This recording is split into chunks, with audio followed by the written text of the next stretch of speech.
എടോ CPM കാരാ, നിന്റെ PM Shri ചവറ്റുകുട്ടയിലിടുമെന്ന് പ്രഖ്യാപിച്ച വേങ്ങരയിലെ സ്ഥാനാർത്ഥി വലിയ ഭൂരിപക്ഷത്തിന് ജയിച്ച് സംസ്ഥാന മന്ത്രിസഭയിലെ മന്ത്രിയാണ്, കൗൺസിൽ ഓഫ് മിനിസ്റ്റേഴ്സിൽ ഒരാളാണ്. നിങ്ങൾ ആ ഒപ്പിട്ട കടലാസ് കീറി അറബിക്കടലിലോ ചവറ്റുകൊട്ടയിലോ ഇനി ബംഗാൾ ഉൾക്കടലിലോ നിക്ഷേപിക്കാനുള്ള തടസ്സം എന്താണ്?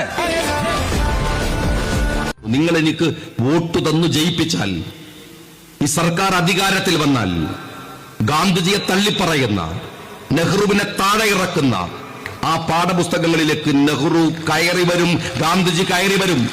CPM-കാരാ, RSS-ഉം നിങ്ങളും തമ്മിൽ ഡീലുണ്ടാക്കിയ PM ശ്രീ എന്ന പദ്ധതി വലിച്ചു ചവറ്റുകൊട്ടയിലേക്ക് ഞങ്ങൾ എറിയും.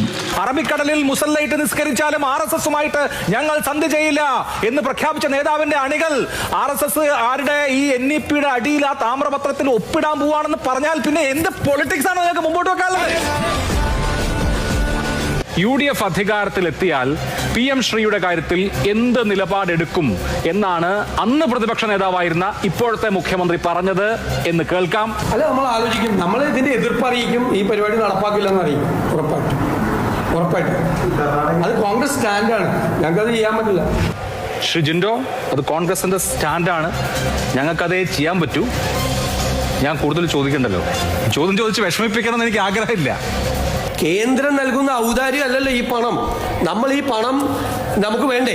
ഫണ്ട് വേണം എന്നുള്ളത് കൊണ്ടാണ് ഈ പദ്ധതിയിൽ ഒപ്പിട്ടത് എന്നിപ്പോ പറയുന്ന മുഖ്യമന്ത്രി അന്ന് അതേ വാദം പറഞ്ഞ വി ശിവൻകുട്ടിക്ക് കൊടുത്ത മറുപടി കൂടി നമുക്കൊന്ന് കേൾക്കാം. മുഖ്യമന്ത്രിയും ധനകാര്യമന്ത്രിയും പറയുന്നത് കേരളത്തിൽ ഒരു സാമ്പത്തിക പ്രതിസന്ധിയിലാണ്.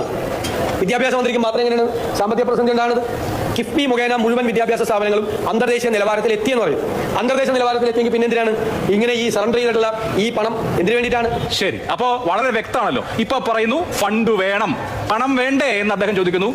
അദ്ദേഹം 6 മാസം മുമ്പ് ചോദിച്ചെന്താ, സറണ്ടർ ചെയ്തിട്ട് എന്തിനാ നിങ്ങൾ പണം വാങ്ങുന്നത്? എല്ലാം അന്താരാഷ്ട്ര നിലവാരത്തിലല്ലേ, പിന്നെ സറണ്ടർ ചെയ്തിട്ട് എന്തിന് പണം വാങ്ങണം എന്നാണ്. അപ്പൊ അന്ന് ചോദിച്ചു എന്തിന് പണം വേണമെന്ന്, ഇന്ന് പറയുന്നു പണം അനിവാര്യമാണ് എന്നുള്ളത്. കേൾക്കുന്ന ആളുകൾക്ക് മനസ്സിലാവും, ഒരുപാട് വ്യാഖ്യാനത്തിന് അടിസ്ഥാനങ്ങൾ. Mother of all U turns എന്ന് നമുക്ക് ഇതിനെ പറയാം. Mother of all U turns. അന്ന് പറഞ്ഞത് നേരെ നിങ്ങൾ തിരിച്ചു വെക്കാണ്. കമ്മിറ്റഡ് ആയി പോയില്ലെന്ന് PK കുഞ്ഞാലിക്കുട്ടി പറയുന്നത് കേരളം കേൾക്കാണ്. അന്ന് അവർ പറഞ്ഞത് തിരുത്തി പറയുന്നെങ്കിൽ നിങ്ങൾ അതിനേക്കാൾ വലിയ യു ടേൺ നടത്തുകയാണ്. ഷിബു മീരാൻ, സീതാറാം യെച്ചൂരി ഉണ്ടായിരുന്നെങ്കിൽ ഈ നിലപാട് എടുക്കുമായിരുന്നോ എന്ന് ചോദിച്ചു. അപ്പോൾ അതേ ചോദ്യം അവരോടും പ്രസക്തമായി ചോദിക്കേണ്ടതുണ്ട്. രാഹുൽ ഗാന്ധി ഇല്ലേ? രാഹുൽ ഗാന്ധി ഈ നിലപാടെടുക്കുന്ന ആളാണോ? കോൺഗ്രസിന്റെ ദേശീയ നേതൃത്വം ഈ നിലപാടിന് കൂട്ടുനിൽക്കുന്ന ദേശീയ നേതൃത്വമാണോ എന്ന ചോദ്യം സംഗതമാണ്. അപ്പൊ രാഷ്ട്രീയ നിലപാട് മാറിയത് ആരെങ്കിലും ബ്ലാക്ക്മെയിൽ ചെയ്തിട്ടാണോ എന്നാണ് അന്നത്തെ പ്രതിപക്ഷ നേതാവ് ചോദിച്ചത്. സീതാറാം യെച്ചൂരിയാണ് ആ പൊസിഷനിൽ ഉണ്ടായിരുന്നെങ്കിൽ ഇത് ഒപ്പുവയ്ക്കില്ല എന്നാണ് ഞാൻ വിചാരിക്കുന്നത്.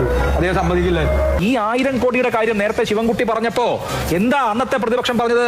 അങ്ങനെ സറണ്ടർ ചെയ്തിട്ടുള്ള പണം നമുക്ക് വേണ്ടെന്നാണ്. VD സതീശന്റെ ബൈറ്റ് ഞാൻ നേരത്തെ കേൾപ്പിച്ചിട്ടില്ലേ? സറണ്ടർ ചെയ്തിട്ടുള്ള പണം വേണ്ട എന്ന് അന്ന് പറഞ്ഞ ആളുകൾ ഇന്ന് മാറ്റുമ്പോൾ അത് യൂട്ടേൺ അല്ലേ?